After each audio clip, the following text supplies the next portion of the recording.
Por trás da nossa realidade cotidiana, existe um mundo fascinante onde tudo o que compreendemos sobre o universo está errado.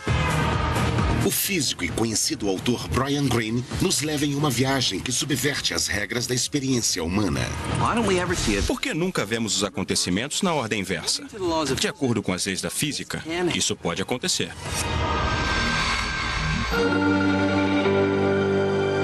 Além do cosmos, mecânica quântica.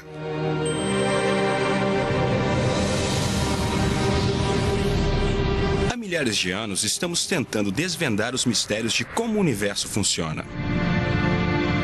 Nos saímos muito bem.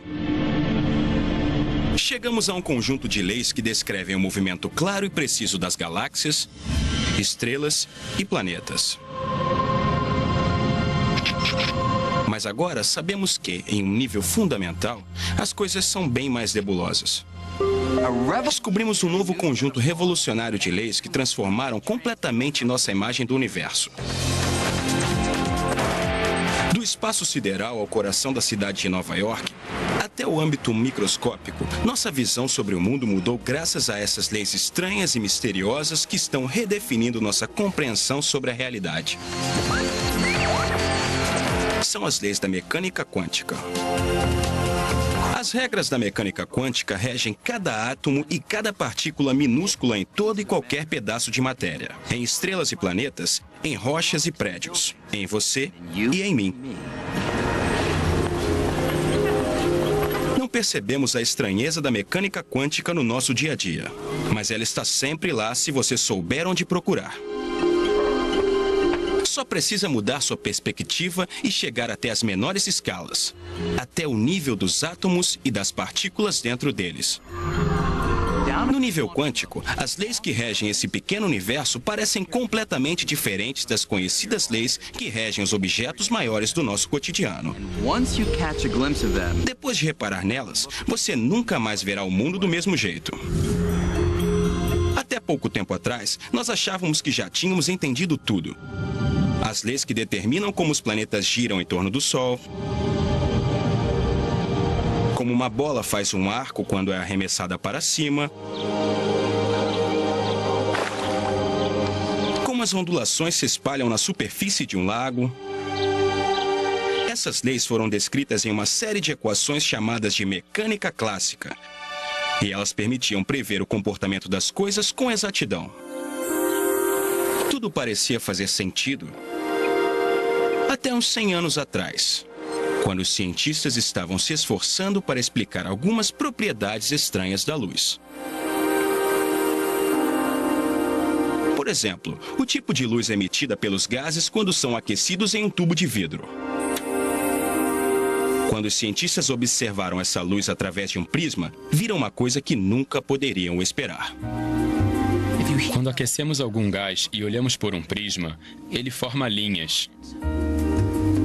Não o espectro contínuo que vemos projetado por um caco de vidro na mesa, mas linhas muito distintas. A luz não se espalhava, formando um arco-íris completo, mas apareciam feixes de luz em cores muito específicas. Era um mistério entender o que estava acontecendo. Uma explicação para as misteriosas linhas de cor viria de um grupo de cientistas radicais, que no começo do século XX estavam estudando a natureza fundamental do mundo físico. Algumas das ideias mais surpreendentes viriam da mente de Niels Bohr, um físico que adorava discutir novos conceitos jogando ping-pong. Bohr estava convencido de que a solução para o mistério estava no coração da matéria, na estrutura do átomo.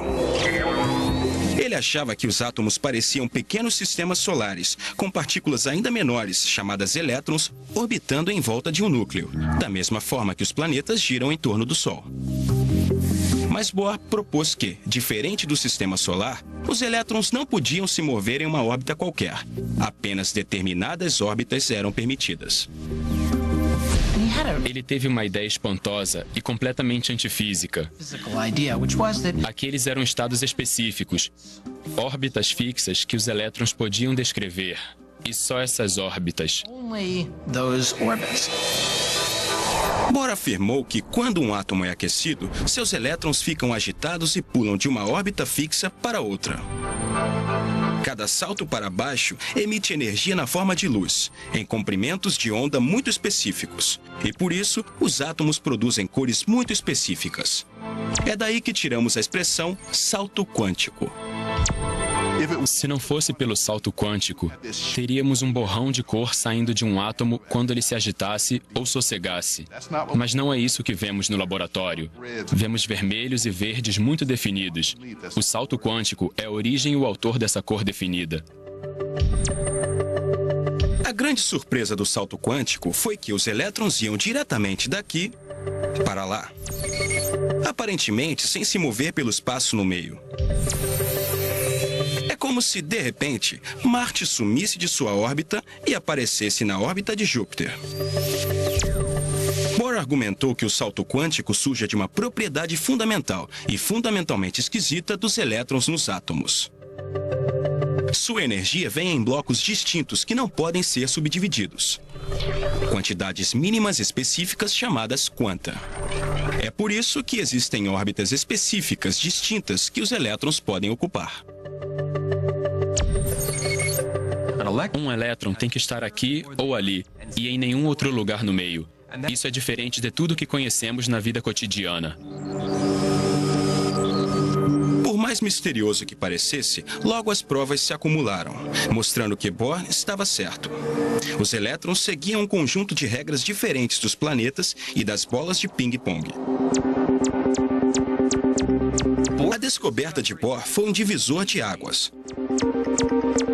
Com essa nova imagem do átomo, Bohr e seus colegas se viram em rota de colisão com as leis reconhecidas da física. O salto quântico era apenas o começo. Logo, as ideias radicais de Bohr o colocariam em oposição com um dos maiores físicos da história. Albert Einstein não tinha medo de novas ideias. Mas durante a década de 1920, o mundo da mecânica quântica começava a se enveredar por um caminho que Einstein não queria ir. Uma direção que divergia nitidamente das previsões absolutas definitivas que eram a marca da física clássica. Um experimento em particular, que viria a ser conhecido como experiência da fenda dupla, expôs os mistérios quânticos como nenhum outro. Se você estava esperando uma descrição da realidade baseada na certeza, suas expectativas seriam destroçadas.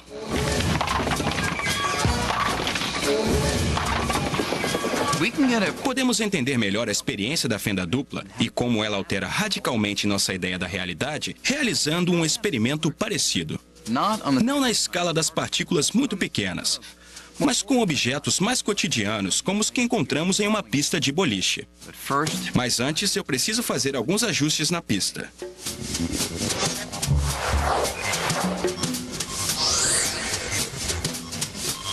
Você pode imaginar que se eu jogasse algumas dessas bolas na pista, elas seriam paradas pela barreira ou passariam por uma das fendas até bater na tela que fica no fundo.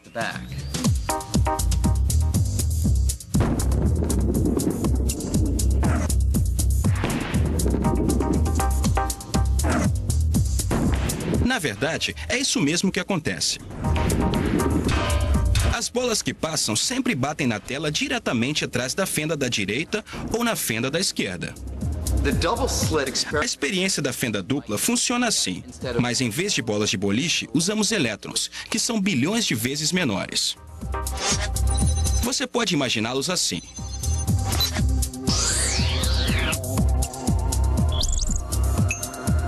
Vamos ver o que acontece quando eu jogo um monte dessas bolas.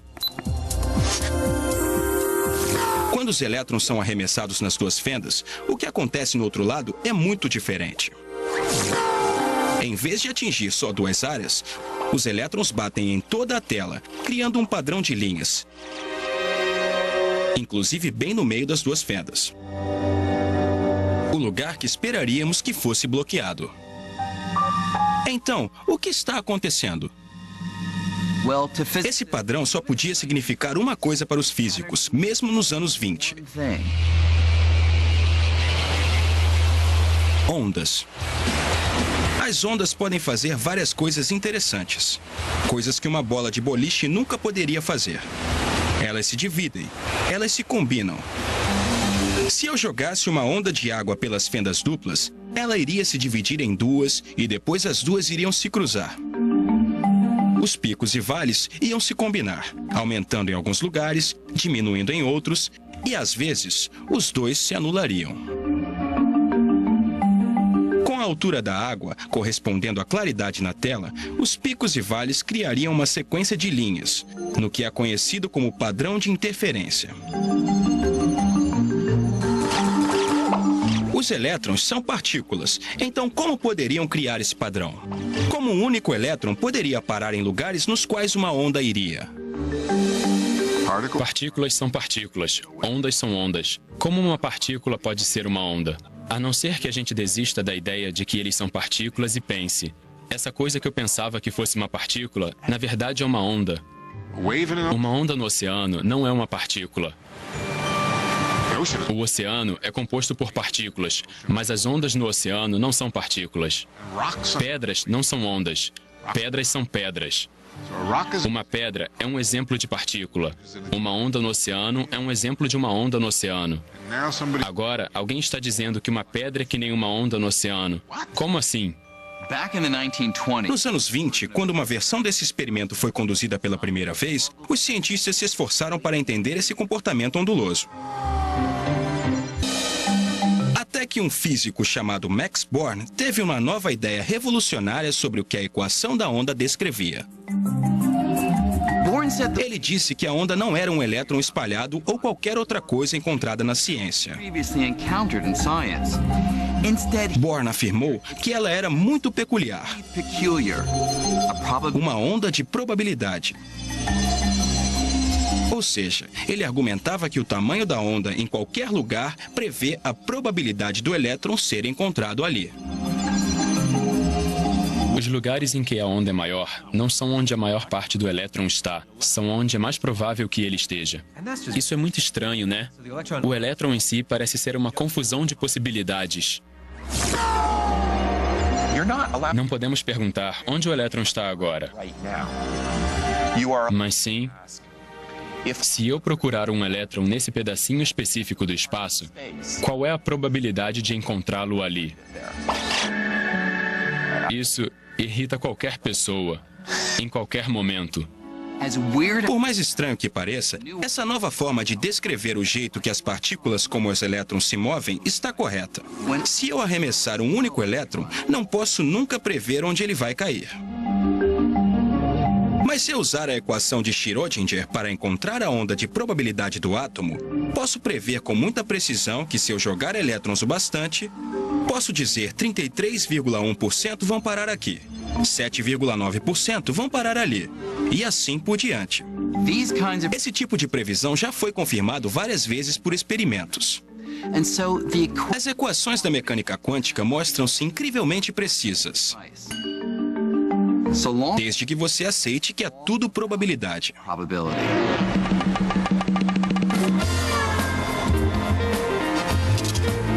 Se você acha que probabilidade significa ter que adivinhar, os cassinos de Las Vegas vão provar que você está errado.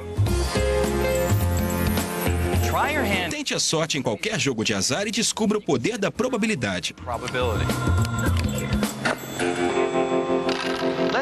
Digamos que eu aposte $20 no número 29 aqui na roleta.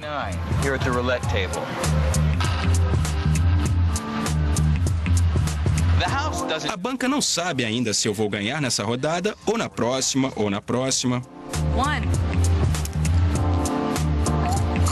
Mas sabe qual é a minha probabilidade de ganhar nesse jogo? É 1 em 38.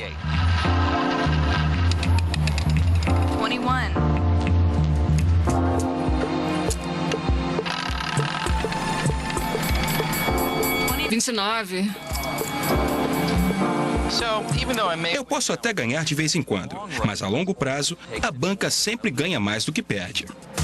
A questão é que a banca não precisa saber o resultado de cada jogo de cartas, lançamento de dados ou giro da roleta. Os cassinos continuam tendo a certeza de que, ao longo de milhares de jogadas, eles vão ganhar. e podem prever a frequência exata com uma precisão extraordinária. Para a mecânica quântica, o mundo em si é um jogo de azar. Toda a matéria do universo é composta por átomos e partículas subatômicas que são regidas pela probabilidade e não pela certeza. A natureza é descrita por uma teoria inerentemente probabilística. Isso vai contra a nossa intuição. Muitas pessoas acham difícil de aceitar. Uma pessoa que teve dificuldade em aceitar foi Einstein. Ele não podia acreditar que a natureza fundamental da realidade era determinada pelo acaso no nível mais profundo. Einstein não conseguia aceitar isso. Ele disse: Deus não joga dados. Ele não gostava da ideia de que não podemos dizer com certeza: isso acontece ou aquilo acontece. Mas muitos outros físicos não ficaram incomodados com a probabilidade, porque as equações da mecânica quântica deu a eles o poder de prever o comportamento de grupos de átomos e pequenas partículas com uma precisão espantosa. Muito em breve, esse poder resultaria em algumas grandes invenções: lasers, transistores, o circuito integrado, todo o campo da eletrônica.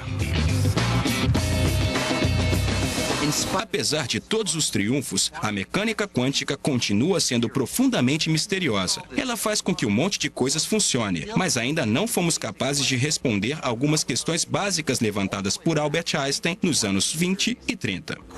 Questões envolvendo probabilidade e medição, o ato de observar. Para Niels Bohr, a medição muda tudo.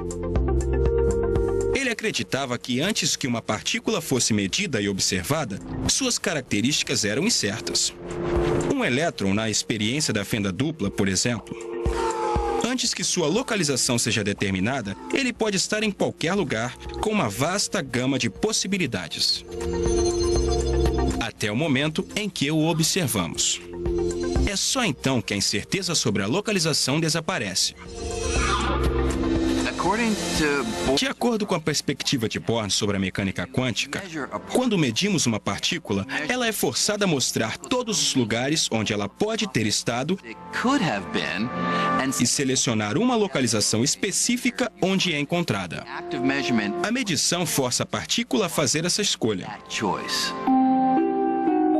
Niels Bohr aceitava que a natureza da realidade era inerentemente vaga. Mas Einstein acreditava na certeza. Não só quando alguma coisa é medida ou observada, mas a todo momento. Como ele disse, gosto de pensar que a Lua continua lá, mesmo quando não estou olhando para ela. Era isso que perturbava Einstein. Nós realmente acreditamos que a realidade do universo depende do fato de abrirmos ou não os olhos? Isso é bizarro. Einstein estava convencido de que faltava alguma coisa na teoria quântica que descrevesse todas as características das partículas em detalhes, como sua localização, mesmo quando não estamos olhando para elas. Mas na época, poucos físicos compartilhavam essa preocupação. Einstein achava que isso era desistir do trabalho de físico. Não que fosse uma teoria ruim, mas estava totalmente incompleta. Essa é a ressalva de Einstein. A mecânica quântica não está incorreta, mas está incompleta. Ela não capta tudo o que pode ser dito ou previsto com certeza. Apesar dos argumentos de Einstein, Niels Bohr continuava impassível. Quando Einstein repetia que Deus não joga dados, Bohr respondia: pare de dizer a Deus o que fazer. Em 1935, Einstein achou que tinha finalmente encontrado o calcanhar de Aquiles da mecânica quântica. Era tão estranho e ia contra todas as ideias lógicas sobre o universo que ele achava que isso seria a chave para provar que a teoria estava incompleta. Estamos falando sobre o entrelaçamento quântico. A previsão mais bizarra, mais absurda, mais maluca e mais ridícula da mecânica quântica é o entrelaçamento. O entrelaçamento é uma previsão teórica que vem das equações da mecânica quântica. Duas partículas podem se entrelaçar se estiverem muito próximas e suas propriedades se ligam. Mesmo se nós separarmos essas partículas, jogando cada uma em direções opostas, a mecânica quântica diz que elas continuam entrelaçadas, conectadas de forma inextricável. Para entender como isso é profundamente estranho, considere uma propriedade dos elétrons chamada spin. Diferentemente de um peão, um átomo gira de forma completamente incerta, até que ele seja medido, assim como outras propriedades quânticas. Na medição, vamos ver que ele pode estar girando em sentido horário ou anti-horário. É mais ou menos como essa roda. Quando ela parar de rodar, vai parar aleatoriamente no vermelho ou no azul.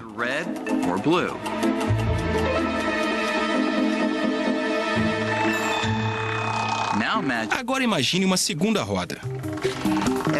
Se elas se comportassem como dois átomos entrelaçados, cada vez que uma parasse no vermelho, a outra com certeza cairia no azul. E vice-versa.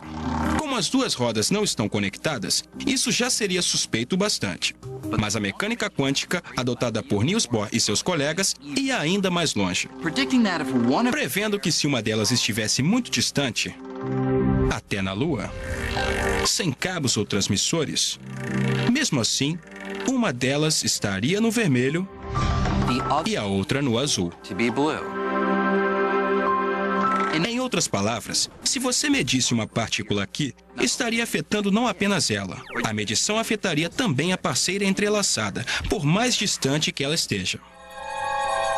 Para Einstein, esse tipo de conexão de longo alcance entre rodas, ou partícula, era tão ridículo que ele o chamava de ação fantasmagórica à distância. O surpreendente é que quando medimos uma partícula, estamos afetando o estado da outra partícula. Nós mudamos o estado dela. Não existem forças ou ligações como cabos de telefone. Não há nada conectando essas duas forças. Como a minha escolha de agir aqui pode ter alguma coisa a ver com o que acontece ali? Não há nenhuma maneira das duas partículas se comunicarem. Isso é completamente bizarro. E Einstein percebeu isso em 1935. Einstein não podia aceitar que o entrelaçamento funcionava assim e se convenceu de que a matemática é que era estranha, não a realidade. Ele concordava que as partículas entrelaçadas existem, mas achava que havia uma explicação mais simples de por que elas eram ligadas que não envolvesse uma misteriosa conexão à distância. Ele insistiu que as partículas entrelaçadas eram mais como um par de luvas.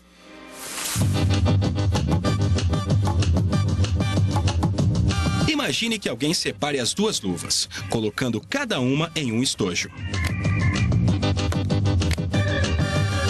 Depois a pessoa entrega um dos estojos para mim e manda o outro para a Antártida.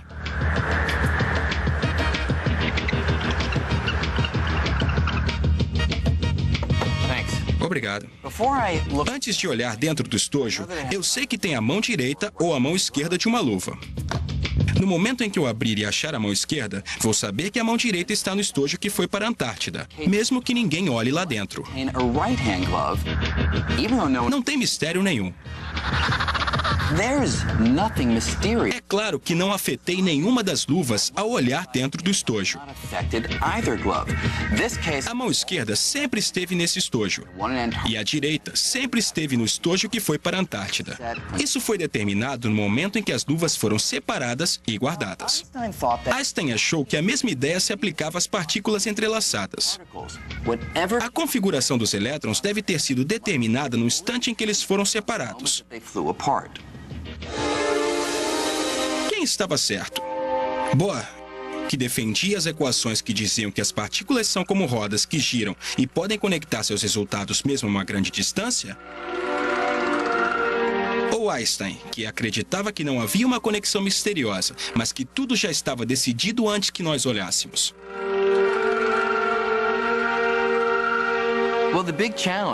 O grande desafio em descobrir quem estava certo era que Einstein dizia que uma partícula tem um spin específico antes da medição. Poderíamos perguntar a ele como verificamos isso, e Einstein diria, é só medir que você vai encontrar o spin específico. Bohr diria, mas é o ato de medir que leva o spin a um estado específico. Ninguém sabia como solucionar o problema. A questão passou a ser considerada filosofia e não ciência. Em 1955, Einstein morreu, ainda convencido de que a mecânica quântica oferecia, na melhor das hipóteses, um quadro incompleto da realidade.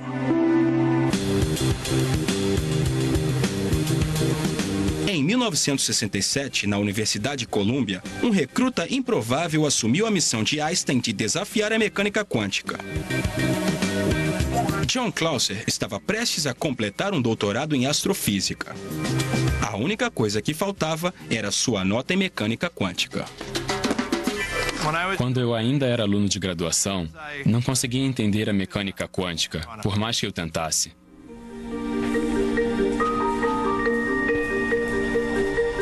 Clauser estava se perguntando se Einstein poderia estar certo, quando fez uma descoberta que mudou sua vida. Era um artigo obscuro escrito por um autor irlandês pouco conhecido, chamado John Bell. Bell parecia ter encontrado uma forma de resolver o impasse entre Einstein e Bohr, e mostrar de uma vez por todas quem estava certo sobre o universo. Eu tinha certeza que a perspectiva da mecânica quântica provavelmente estava errada. Ao ler o artigo, Clauser viu que Bell tinha descoberto como afirmar se as partículas entrelaçadas estavam realmente se comunicando através de alguma ação fantasmagórica, como as rodas correspondentes, ou se não havia nada de fantasmagórico e as partículas já tinham suas próprias definições, como um par de luvas, e mais. Com alguns cálculos espertos, Bell mostrou que não havia nenhuma ação fantasmagórica. A mecânica quântica não estaria apenas incompleta, como Einstein pensava. Ela estaria errada. Cheguei à conclusão de que era um dos resultados mais profundos que eu já tinha visto. Bell era um teórico, mas seu artigo mostrava que a questão podia ser resolvida se pudéssemos construir uma máquina que criasse e comparasse muitos pares de partículas entrelaçadas. Bell transformou a questão em uma questão experimental. O assunto não seria mais filosofia ou uma troca de artigos. O experimento que Bell imaginou poderia ser feito. Nós poderíamos fazer um experimento de verdade para verificar o assunto. Clauser começou a construir uma máquina que finalmente resolveria o impasse. Eu era só um aluno de graduação metido na época. Há sempre uma pequena chance de você descobrir um resultado que vai sacudir o mundo.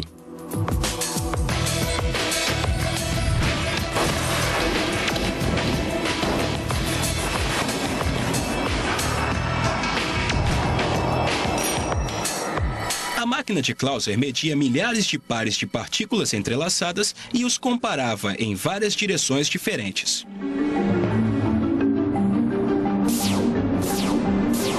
Quando os resultados começaram a aparecer, Clauser teve uma surpresa e não ficou feliz. Eu ficava me perguntando o que eu tinha feito errado, quais erros eu tinha cometido. Clauser repetiu os experimentos e logo o físico francês Alain Aspect desenvolveu testes ainda mais sofisticados. E um deles ia ao âmago do debate entre Einstein e Bohr. No teste de Aspect, a única forma em que a medição de uma partícula poderia influenciar diretamente a outra era um sinal viajar entre elas mais rápido do que a velocidade da luz, o que o próprio Einstein tinha mostrado que era impossível. A única explicação que restava era a ação à distância. Assim, o experimento de Aspect praticamente afastou todas as dúvidas. Os resultados do teste eram chocantes. Eles mostravam que os cálculos da mecânica quântica estavam certos. O entrelaçamento é real. As partículas quânticas podem estar ligadas ao longo do espaço. Medir uma partícula pode afetar de verdade seu par distante, como se o espaço entre as duas não existisse. Justamente o que Einstein achou que fosse impossível, a ação fantasmagórica à distância, realmente acontece. Fiquei Muito triste de não ter derrubado a mecânica quântica mais uma vez, porque até hoje tenho muita dificuldade em entender a teoria. Isso é o mais estranho da mecânica quântica. É impossível compreender. Não me pergunte por quê. Não pergunte como funciona, porque é uma pergunta ilegal. Tudo o que podemos dizer é que, aparentemente, é assim que o mundo funciona. Se nós aceitamos que o mundo realmente funciona desse jeito bizarro, seria possível aproveitar a ação fantasmagórica à distância do entrelaçamento para alguma coisa útil? Sempre tivemos o sonho de transportar pessoas e objetos de um lugar para outro sem percorrer o espaço entre eles. Em outras palavras, teletransporte. Me teletransporte a bordo. Energizar. Energizar. A série Star Trek sempre fez o teletransporte parecer muito convincente. Pode soar como ficção científica, mas como o entrelaçamento pode torná-lo possível? Incrivelmente, alguns testes já estão sendo feitos nas Ilhas Canárias, na costa da África.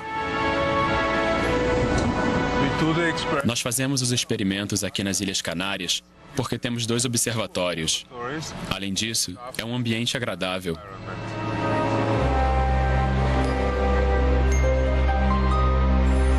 Anton Zeilinger está longe de teletransportar qualquer ser humano. Mas ele está tentando usar o entrelaçamento quântico para tentar teletransportar pequenas partículas individuais. Neste caso, fótons. As partículas de luz. Ele começa gerando um par de partículas entrelaçadas no laboratório na ilha de La Palma. Um fóton entrelaçado fica em La Palma, enquanto o outro é enviado por telescópios guiados a laser para a ilha de Tenerife, a 144 quilômetros de distância. Depois, Zeilinger traz um terceiro fóton, o que ele quer teletransportar, e faz com que ele interaja com o fóton entrelaçado que está em La Palma. A equipe estuda a interação comparando o estado quântico das 2 partículas. E aqui está a parte interessante. Por causa da ação à distância, a equipe vai ser capaz de usar a comparação para transformar o fóton entrelaçado na ilha distante em uma cópia idêntica do terceiro fóton.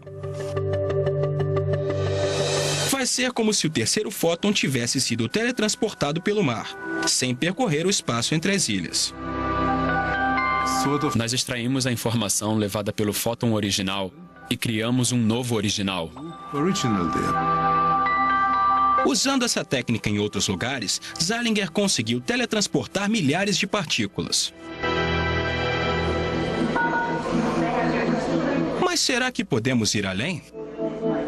Já que somos feitos de partículas, esse processo poderia tornar possível o teletransporte humano?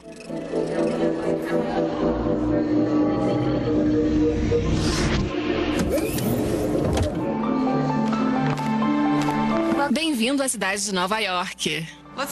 Digamos que eu queira ir a Paris para um almoço rápido. Em teoria, o entrelaçamento pode fazer com que isso seja possível algum dia.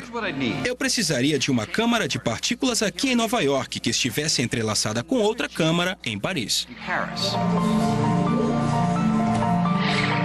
Por aqui, Sr. Green.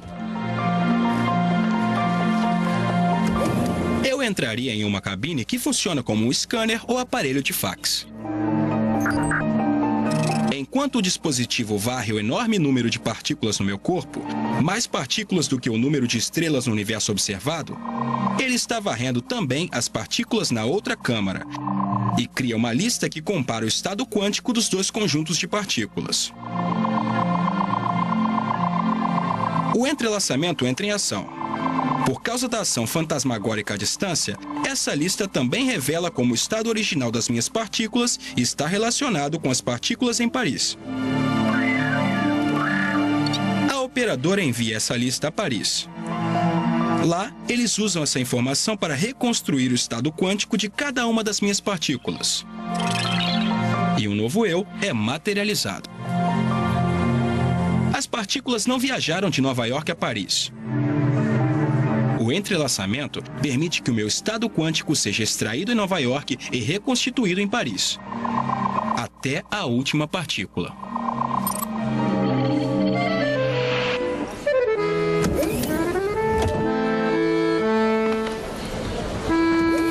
Bonjour, Monsieur Green.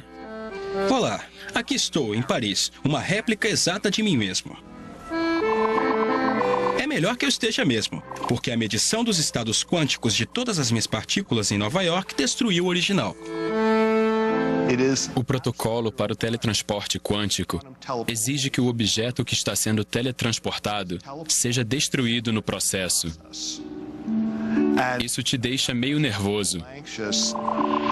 Acho que você acabaria virando um amontoado de nêutrons, prótons e elétrons. Sua aparência não seria muito boa. Estamos muito longe do teletransporte humano, mas a possibilidade levanta uma questão. O Brian Greene que chega a Paris sou realmente eu? Não deveria existir nenhuma diferença entre o eu original de Nova York e o novo eu em Paris. De acordo com a mecânica quântica, não são as partículas físicas que fazem com que eu seja eu.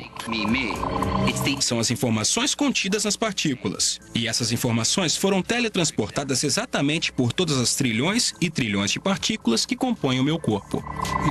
Uma questão filosófica profunda é se o que chega à estação de destino é o original ou não. A minha opinião é que consideramos original aquilo que tem todas as propriedades do original. Então, neste caso, é o original. Eu nunca entraria nessa máquina. Mesmo que o teletransporte humano nunca vire realidade, a incerteza da mecânica quântica tem várias outras possibilidades de aplicação. Aqui no Instituto de Tecnologia de Massachusetts, Seth Lloyd é um dos muitos pesquisadores que estão tentando aproveitar a mecânica quântica de novas formas. A mecânica quântica é estranha. A vida está nos dando uns limões esquisitos. Será que podemos fazer uma limonada esquisita com eles? A limonada esquisita de Lloyd vem na forma de um computador quântico. Essas são as entranhas do computador quântico. Essa engenhoca de ouro e cobre pode não parecer nem um pouco com seu laptop, mas no fundo ela fala a mesma língua. Código binário, uma linguagem de computação feita de zeros e uns, chamados de bits. O menor pedaço de informação é um bit. O que um computador faz é decompor a informação até os menores pedaços e depois agitá-los muito rápido. O computador quântico funciona com bits, mas diferente de um bit convencional, que a cada momento pode ser 0 ou 1, um bit quântico é muito mais flexível. Alguma coisa aqui pode ser um bit. Aqui tem 0, ali tem 1. Isso é um bit de informação. Se pudermos ter um bit que está ao mesmo tempo aqui e ali, temos um bit quântico. Do mesmo jeito que um elétron pode girar em sentido horário e anti-horário, um bit quântico pode ser 0 e 1. Então ele pode executar várias tarefas ao mesmo tempo. Isso significa que podemos fazer operações que nossos cérebros clássicos não poderiam nem sonhar. Na teoria, os bits quânticos podem ser feitos de qualquer coisa que age de forma quântica, como um elétron ou um átomo. Como os bits quânticos são ótimos em fazer várias coisas ao mesmo tempo, se conseguirmos entender como os bits quânticos podem trabalhar juntos para resolver problemas, o poder dos nossos computadores aumentaria exponencialmente. Para entender como um computador quântico seria tão poderoso, imagine que está preso no meio de um labirinto. In the middle of a hedge maze.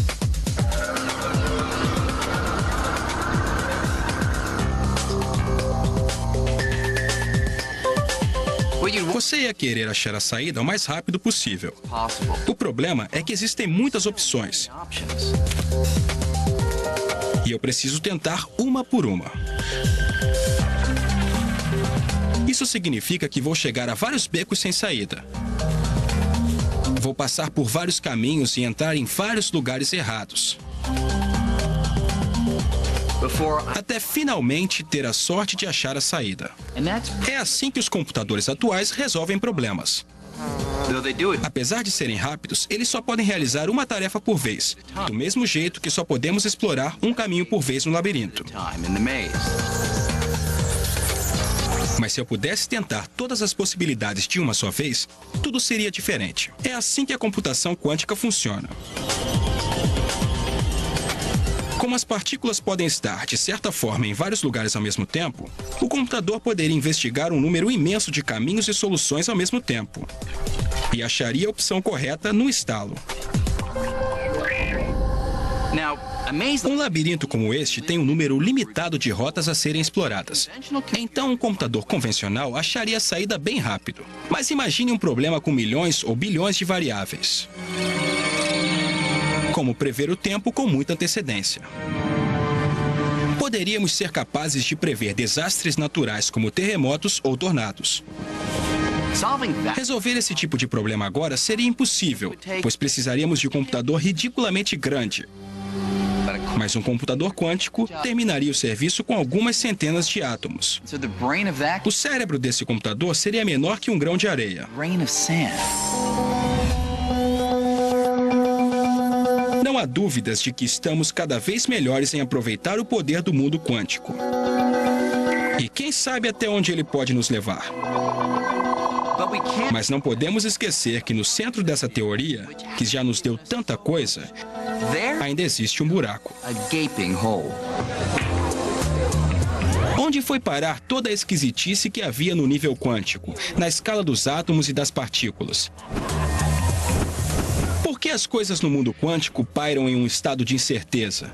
Aparentemente com uma parte aqui e outra ali, enquanto eu e você, que somos feitos de átomos e partículas, parecemos estar sempre presos em um estado específico.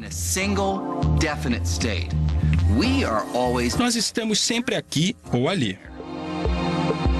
Niels Bohr não ofereceu nenhuma explicação de por que a incerteza do mundo quântico some quando as coisas aumentam de tamanho. Por mais poderosa e precisa que a mecânica quântica tenha se mostrado, os cientistas ainda estão se esforçando para entender isso. Alguns acreditam que está faltando algum detalhe nas equações da mecânica quântica. Apesar de haver múltiplas possibilidades no nível minúsculo, os detalhes que estão faltando ajustariam os números dos átomos para os objetos grandes. E então ficaria claro que quase todas as possibilidades desaparecem. Menos uma, que seria o único resultado definitivo. Outros físicos acreditam que todas as possibilidades do mundo quântico nunca desaparecem de verdade. Mas cada um dos resultados possíveis realmente acontece. Só que a maioria acontece em outros universos, paralelos ao nosso. É uma ideia desconcertante, mas a realidade pode ir além do universo que vemos e estar sempre se ramificando, criando novos mundos alternativos, onde todas as possibilidades se realizam. Essa é a fronteira da mecânica quântica e ninguém sabe onde vai dar. O próprio fato de que a nossa realidade é muito maior do que nós imaginávamos, muito mais estranha e misteriosa, é para mim muito bonito e inspirador. A beleza da ciência é que ela nos permite aprender coisas que vão além do que podemos imaginar. A mecânica quântica é o melhor exemplo disso. Depois que você aprender mecânica quântica, nunca mais será o mesmo. Por mais estranha que a mecânica quântica possa ser, está claro que não existe fronteira entre o mundo das coisas minúsculas e o mundo das coisas grandes. Essas leis se aplicam em qualquer lugar, mas suas características estranhas são mais aparentes quando as coisas são pequenas. A descoberta da mecânica quântica revelou que a realidade, a nossa realidade, é chocante e eletrizante, nos levando mais perto de entender o tecido do cosmos.